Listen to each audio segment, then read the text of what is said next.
Fashion designing খায় না মাথায় দেয়, এটা আবার কি?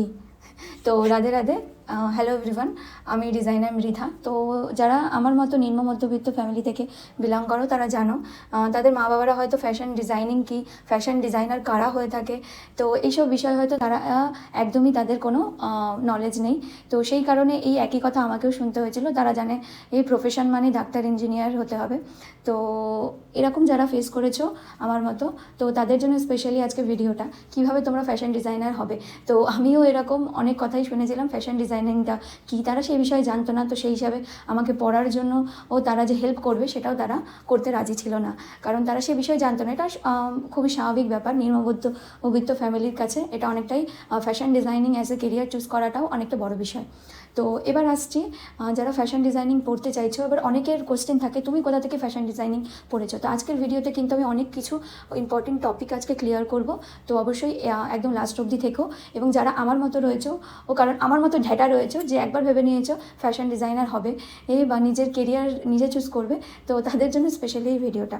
তো প্রথমেই বলে রাখি, ফ্যাশন ডিজাইনিং কোর্সে ভর্তি হওয়াটা অনেকটাই তখন আমাদের কাছে অনেকটা লাক্সারি বিষয় ছিল। তখন অতটা টাকা আমার কাছে ছিল না, কারণ আমি একটা সাধারণ স্টুডেন্ট।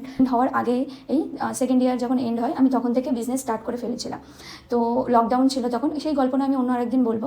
তো তখন কি, তার জন্য আমি যেহেতু বিজনেস করছিলাম এবং সেক্ষেত্রে বিজনেসটাও আমার মোটামুটি সেখানে আমাকে ইনভলভ হতে হচ্ছিল। আমি ফ্যাশন ডিজাইনিং পড়ার জন্য অনেক কোর্সগুলো আমি অনেক সার্চ করেছি, দেখেছিলাম।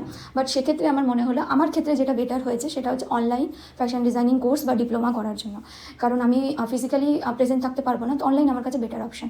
অনলাইন কেন বেটার অপশন আমার কাছে, বা তোমরা যারা অনলাইনে ফ্যাশন ডিজাইনিং কোর্স করতে চাইছো সেটা নিয়েও আমি কিন্তু তোমাদের একদম পয়েন্ট বাই পয়েন্ট কিন্তু অনেক ইনফরমেশন দেবো। তো আমি কোথা থেকে ফ্যাশন ডিজাইনিং করেছি, কত কি ফিস নিয়েছে, কীভাবে জয়েন হলাম, এরকম অনেক ডিটেলস আমি শেয়ার করবো।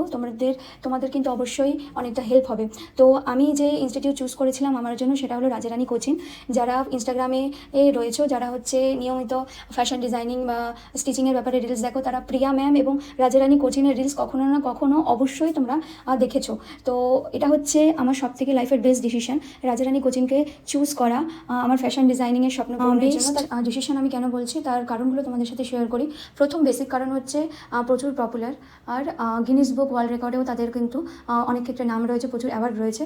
এবং এখানের ফিসটা ছিল 40,000, 1 ইয়ারের এই ডিপ্লোমা ছিল। তো 1 ইয়ারে আমি যা শিখতে পেরেছি, আমি জানি না বড় কোনো ইনস্টিটিউটে আমি লাখ লাখ টাকা খরচ করলেও এরকম ইনফরমেশন বা এত নলেজ আমি পেতাম কিনা।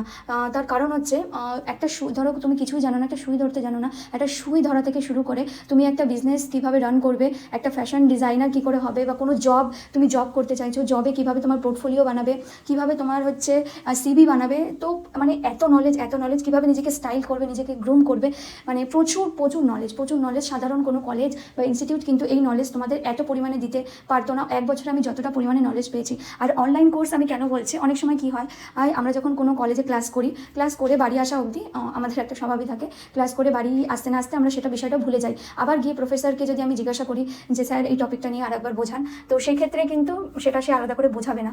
বাট অনলাইন কোর্সে কী হয়, তোমরা লাইভ তো সেক্ষেত্রে ক্লাস পাও, তার সাথে সেটা রেকর্ডেড থাকে। ধরো কোনো টপিক বা কোনো কিছু তুমি ভুলে গেছো, তুমি কিন্তু আবার সেই রেকর্ডিংটা, সেই ভিডিওটা আরেকবার দেখে নিতে পারছো। বা ধরো তোমার এখন সময় হচ্ছে না, তুমি যেরকম আমি যখন একটা বিজনেস রান করছি, তো সেক্ষেত্রে আমার সবসময় টাইম দেওয়াটা পসিবল হয় না। তো সেক্ষেত্রেও কিন্তু আমার যখন টাইম বার করতে পারছি তখনই আমি ভিডিওগুলো দেখতে পাচ্ছি। আর এমনকি তাদের সব থেকে বেস্ট আমার লেগেছে, যখনই কোনো ডাউট ছিল ডিরেক্ট তাদের একটা টিম ছিল হোয়াটসঅ্যাপে, যে আমার কোনো ডাউট হলেই তাদের কাছে মেসেজ করলে বা তাদের সাথে কথা বললে তারা সেই ডাউটটা ক্লিয়ার করে দিচ্ছে। মানে লাইফের বেস্ট ডিসিশন ছিল রাজারানী কোচিংয়ে জয়েন করা, কারণ এখান থেকে আমি অনেক কিছু শিখেছি। শুধু সার্টিফিকেট নয়, সার্টিফিকেটটা বা কোনো তোমার ডিগ্রিটাও ম্যাটার করে না, তোমার কাছে নলেজটা অনেকটা বড় বিষয় আমি মনে করি। তো সেক্ষেত্রে এখানে তো তুমি গভর্নমেন্ট সার্টিফিকেট পাচ্ছ, ফ্যাশন ডিজাইনিংয়ের গভর্নমেন্ট সার্টিফিকেট, যেটার জন্য অনেকে বলে থাকো। বাট আমার কাছে বিষয় হচ্ছে নলেজ। আমি প্রচুর নলেজ পেয়েছি কীভাবে, যদি তোমরা চাও যে তোমাদের বাজেট 30,000 40,000-এর মধ্যে, তারা কিন্তু অবশ্যই রাজারানী কোচিং থেকে তোমাদের কোর্সগুলো কমপ্লিট করতে পারো, যেটা আমাদের লাইফের বেস্ট ডিসিশন ছিল। আরও অনেক কোর্স আমি ছোটোখাটো করেছি, কারণ আমি সবসময় নিজেকে আপডেটেড রাখি এবং শিখতে থাকি। তো এই যাচ্ছে তোমাদের সাথে শেয়ার করলাম কিছু ইনফরমেশান।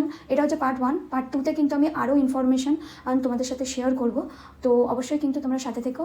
আর যদি এখনও তোমার চ্যানেলকে সাবস্ক্রাইব না করে থাকো, অবশ্যই সাবস্ক্রাইব করো।